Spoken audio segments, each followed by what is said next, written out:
네, 오늘은 감정적인 것도 습관이다라는 책을 같이 나눠보려고 합니다. 자, 이 책을 어떤 분이 읽으면 좋냐면, 자, 제가 이제 열거하는 7가지가 있거든요. 이거를, 아, 내 이야기도 좀 있다. 예를 들면, 감정적으로 흥분하는 자신이 한심하게 느껴진다. 두 번째, 만나기만 하면 분위기가 냉랭해져 사람들이 만나기를 꺼린다. 난 원래 그런 사람이 아닌데, 점점점. 이런 생각에 의기소침해진다. 네 번째, 돌이킬 수 없이 심한 말을 내뱉는 통에 인간관계를 망쳐버리기 일수다.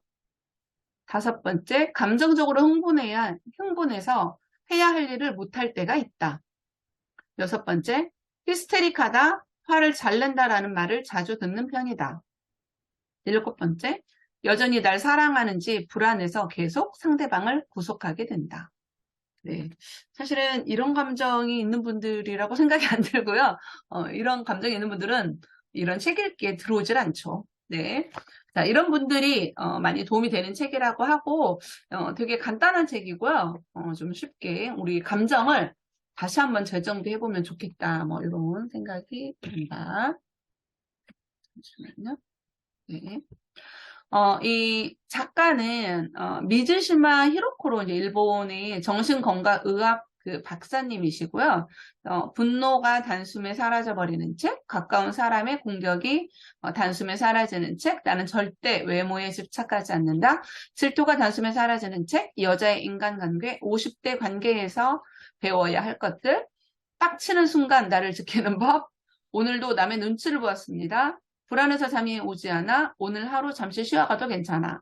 리더를 위한 관계 수업 뭐 이런 책을 쓰신 분이에요. 그러니까 책 제목을 쭉 보니까 정신의학 박사님 느낌이 있죠.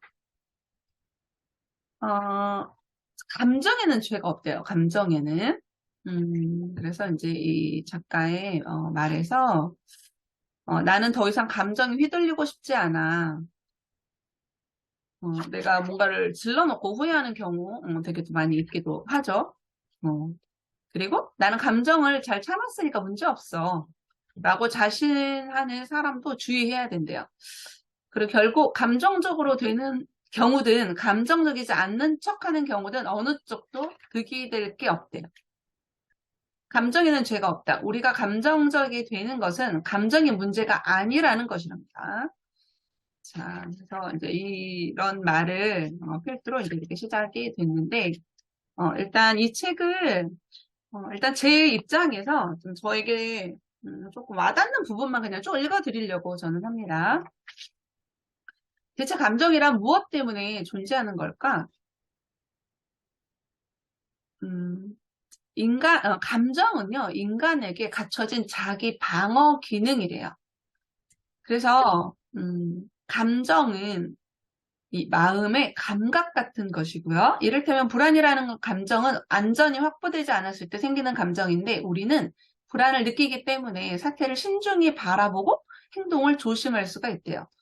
이런 것이 이제 감정이란 거를 우리가 알 수가 있겠고 화가 난 것, 우리가 화나죠. 화난 감정하면 사실은 좋은 감정보다 이 화가 났다라는 감정을 많이 생각해 볼 수 있는데 화가 나는 것은 예정에 어긋났기 때문이래요. 예를 들면 화가 났다, 분노죠. 그래서 분노라는 감정 이면에는 예정된 것이 어긋난 것에 대한 표현이다라고 이제 말할 수 있다라고 말할 수 있고요. 그리고 이제 우리가 울컥 화가 치밀 때는 충격이 있었는지 생각해 보래요. 울컥 화가 날 때 있죠. 저도 간혹. 사실은 그러니까 현재 감정이 중요한 게 아니라 앞전 감정에서 어떤 충격을 받았고 그 충격적인 그 감정이 남아있는 상태에서 또 다른 감정에 이제 울컥, 버럭, 화가 이제 나는 경우가 있죠. 그래서 인간 본래 변화를 우리가 스트레스로 받아들이는 경향이 있고 이런 충격이 분노로 이제 이어지는 경우가 그런 경우라는 거고, 충격은 지금까지 해오던 대로 하면 어떻게든 되겠지라는 생각을 단숨에 꺾어버린대요. 그렇기 때문에 사람들은 충격을 받으면 그것을 공격으로 받아들이는 경향이 있다라고 합니다. 그래서 좀 사람들은 충격을 받으면 공격으로 받아들이기 때문에 이런 것도 좀 그러면서 우리 이런 경우 있죠. 그런 것도 몰라? 뭐 이러면서 상대방을 평가하는 태도가 굉장히 폭력적이다라고 말할 수 있다라고 합니다. 그래서 타인을 평가하는 게 폭력이다. 네, 이제 이 부분 좀 생각이 처음 드는 생각이었고, 아, 그럴 수도 있겠다라는 생각이 좀 드네요. 네, 그래서 상대방을 평가하는 게 폭력이다라고 생각해 본 적이 없었는데, 이 부분 좀 되게 와닿았고요. 자신을 지키고 싶다면, 화를 내기보다 설명을 하래요. 자신을 지키고 싶다면, 화를 내기보다는 설명을 하라. 잘 안 되죠. 화가 났는데, 화를 버럭 내는 게 빠르기 때문에 우리가 보편적으로 화를 좀 많이 내는 것 같아요. 설명을 하라고 하는데, 설명. 이건 조금 그래 보려고 하지만 잘 안 되는 것 같아요. 그래서 감정을 터트리는 것이 어긋난 방어 기제라고 합니다. 어긋난 방어 기제. 어긋난 방어 기제. 네, 이런 좀 표현도 처음 듣네요.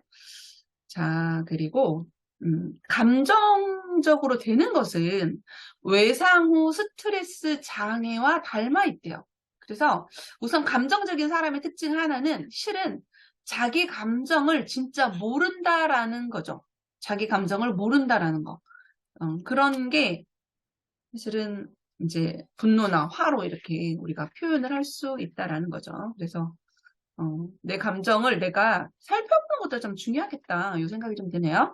자, 그리고 이제 여기서 저 강조되는 부분이 자기 긍정감이라는 얘기를 많이 하세요. 그러면서 자기 긍정감이라는 이제 표현을 하는데, 외상 후 스트레스 장애를 앓는 사람들도 그렇지만 마음의 병을 가진 사람들은 되게 자기 긍정감이 낮은 사람이고요. 자기 긍정감이라는 건 있는 그대로의 자신을 조건 없이 긍정하는 마음을 말한대요. 조건 없이 긍정하는 마음. 누구를? 나를. 네. 그래서 감정적인 사람은 공격적으로 보일 수 있는 여지가 많기 때문에 오히려 자기 긍정감이 높은 게 아닐까라고 반대로 우리가 생각하는 경향이 있는데 전혀 그렇지 않다라는 거죠. 자기 긍정감은 이를테면 마음의 공기와도 같은 것이고 공기가 사라지면 괴로워지고 생명에도 위협이 되듯이 자기 긍정감이 낮으면 마음이 괴로워지면서 살기가 힘들어진대요. 구체적인 형태로 눈에 보이는 것은 아니지만 자기 긍정감이 사라지면 이제 어떤 증상이 나타나냐면 자신의 쓸모없는 존재라고 느끼거나 그러니까 내가 나는 참 못한다라고 스스로 생각하는 거겠죠? 자신을 쓸모없는 존재라고 느끼거나 자신의 인생이 살 가치가 없다라고 느낀대요. 자신은 다른 사람으로부터 사랑받고 존중받을 가치가 없다라고 느끼고 그리고 무엇보다도 자기 자신이 스스로를 소중하게 여기지 않는데요. 스스로를 소중하게 여기지 않는다.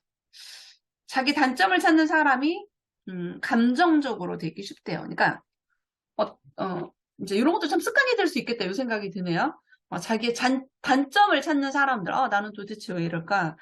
내 못난 부분을 좀 이렇게 보여지는 거. 그래서 어떻게 생각하면 저는 좀 자기 자신을 좀 꾸미려 하지 않거나 그런 거 있죠. 그런 것도 자기 소중함과 좀 연관되지 않나? 이런 생각을 좀 살짝 해보거든요.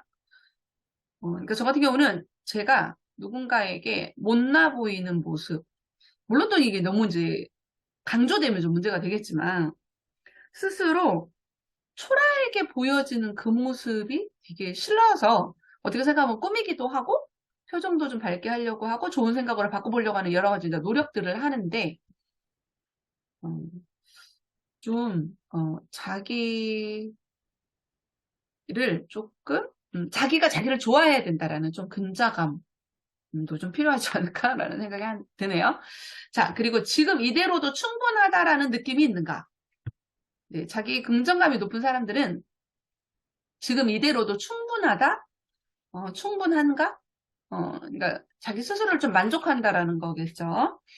정말 자신을 방어하고 싶다면 본래 감정에 솔직하면서 냉정해질 필요가 있다. 어떤 일에 화가 머리 끝까지 난다면 일단 자기 앞에 닥친 문제를 인정하고 받아들인 뒤에 누군가에게 도움을 요청하는 게 좋다. 이처럼 지금 이대로도 충분하다는 자기 긍정감을 바탕으로 눈앞의 일들을 해결하려고 한다면 감정적으로 되지 않고 냉정하게 대처할 수 있는 날이 반드시 올 것이다. 그래서 지금 이대로도 충분하다라는 감각을 키우라고 말하고 있습니다.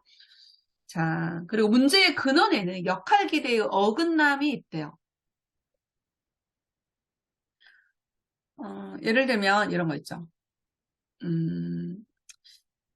예를 들면 이제 일 때문에 우리가 고충을 남편에게 말하잖아요. 근데 위로는커녕 이런 경우 있죠. 내가 더 힘들어.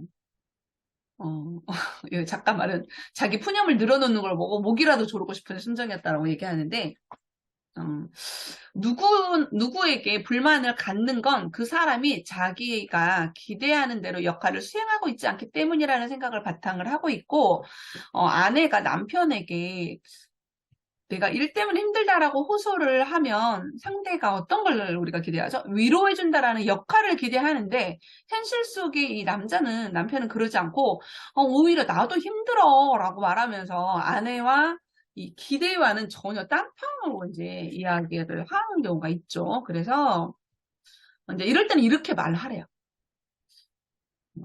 잠깐만, 오늘은 내 고민을 좀 들어주면 좋겠어. 부탁이야.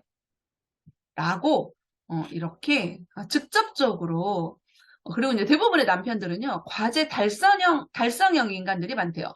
그렇기 때문에, 나 이것 좀 해줄래? 이것 좀 도와줄래? 라고 하면 의외로 많이 잘 들어주는데, 우리가 이제 좀 상대적으로 우리가 이렇게 표현하지 않고 이제 자기 감정을 막 이것 때문에 힘들고 저것 때문에 힘들고 그러니까 그 전에 미리 나 오늘 이런 감정이고 이것 좀 들어줘 이것 좀 부탁해라고 먼저 이렇게 이야기를 하라고 합니다. 네, 그래서 그게 이제 감정을 잘 활용하는 방법 중에 하나라고 전문가가 좀 말하고 있습니다. 자, 그리고 저는 이제 요 챕터가 좀 되게 많이 와닿았어요. 여기에서 이제 이 챕터는 어떤 챕터냐면, 감정을 활용한다는 것은 긍정적인 사고와는 다르대요.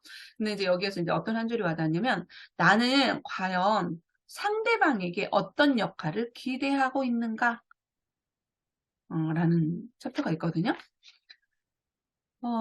이러면서 이 감정적인 사고는 현실 속의 상대방과의 그 상호작용을 통해서 수정할 수가 있고, 처음에는 뭐라고?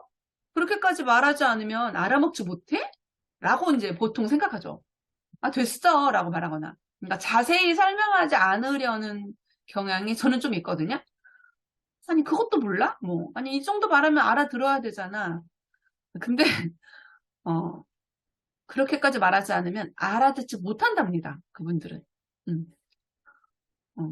그래서 우리가 이 생각을 갖고 있다라는 것만으로도 이제 도움이 된대요. 그래서 이렇게까지 말하지 않으면 저 사람은 모른다라는 생각을 기반에 깔고 남편을 지켜보거나 이렇게 말을 할 때 굉장히 많은 이 감정적인 사고가 누그러진다라고 이야기합니다.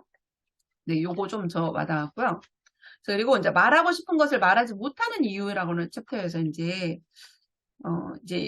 이 상당히 격한 감정에 폭발을 하는 사람들이 있죠. 이런 사람들은 피해 의식이 많이 있는 사람들이래요. 그래서 대부분 이 비난의 화법으로 어조가 이제 많이 나오죠. 이런 사람들의 특징은 피해 의식 있는 사람들은 비난을 많이 하죠. 그런데 이제 예를 들면 남편이 그런 경우가 있다라고 하면 남편들은 질책당하는 일에 매우 취약하대요. 그래서 자신의 능력을 의심받는 일에 대해서 굉장히 민감하대요. 그러니까 남편뿐만이 아니라 피해의식이 있는 사람들의 특징은 남에게 질책당하는 일에 굉장히 취약하다라는 거. 그래서 자신의 능력을 의심받는 일에 민감하대요.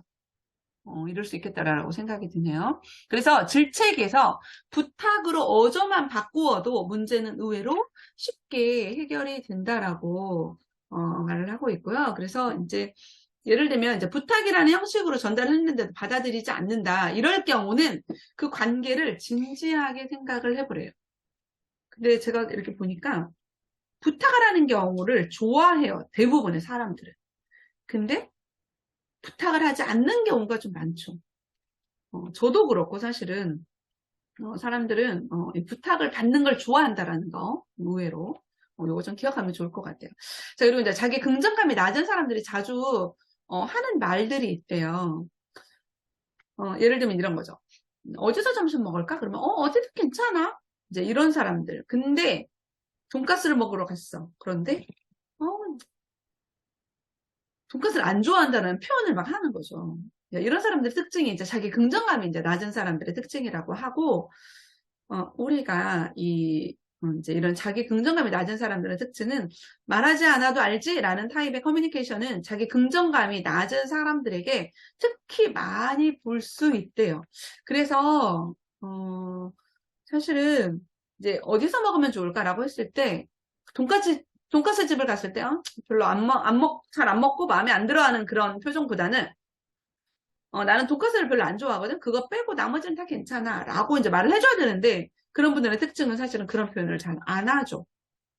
그리고, 그래서 어떻게 생각하면 이 감정이라는 거는 자기 표현으로부터 시작이 된다라고 생각이 좀 드네요. 그래서, 자기 사정은 자기밖에 모르거든요. 그래서 자기 표현을 잘 함으로써 상대방이 나를 대하는 태도를 사실은 선택할 수 있다라는 그 중요한 부분. 그리고, 쟤는 왜 저래? 상대방의 그런 감정을 내가 유도할 수 있다. 내가 유도하지 않나? 이런 생각을 좀 해볼 필요가 있다라고 생각이 드네요.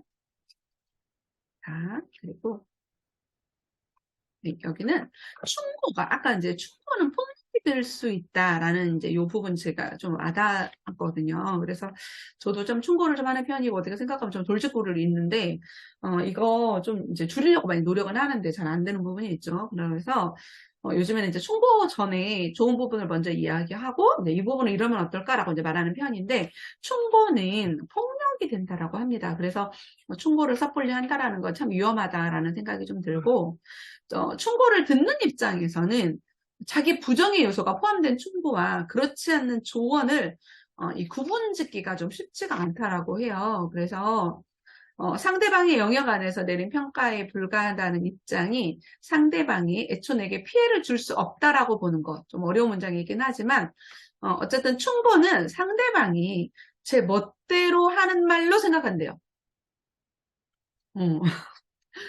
나는 충고를 했어. 근데 저쪽에서 듣는 입장은 지 멋대로 말한다라고 생각한다라는 거.